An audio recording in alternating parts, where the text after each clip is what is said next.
One man walked through a studio's front door carrying about 40 liters of gasoline, and in minutes he killed 36 people. It remains one of the deadliest massacres in Japan since the end of the Second World War. This was the Kyoto Animation arson attack, and it matters because it struck a beloved creative institution and became the first mass killing ever to hit a studio tied to the entertainment and animation industry.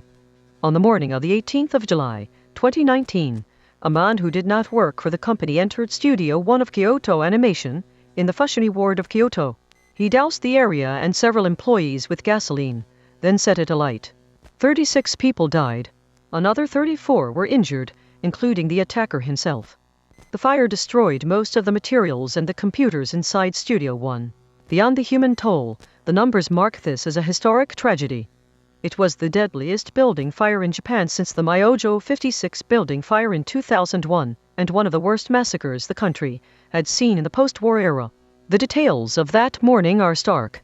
The attacker carried roughly 40 liters of gasoline, enough to turn a working studio into an inferno. As he lit the fuel, he set himself on fire as well. He tried to flee, but police caught him about 100 meters from the building. The van to get this thing. Campsite 6. Witnesses said they heard him accusing the studio of plagiarism as he attacked. Because his burns were life-threatening, investigators had to wait.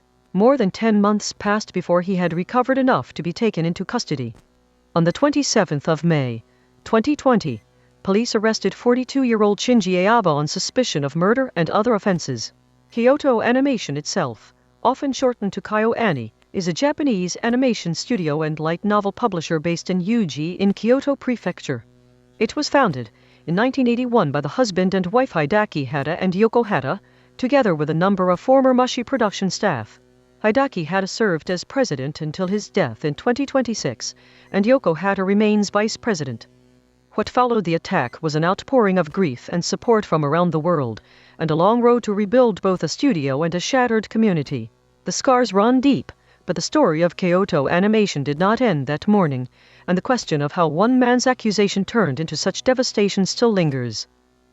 That's it for this one. Watch this next. 481 tons of TNT. The Cyprus Naval Base explosion of 2011.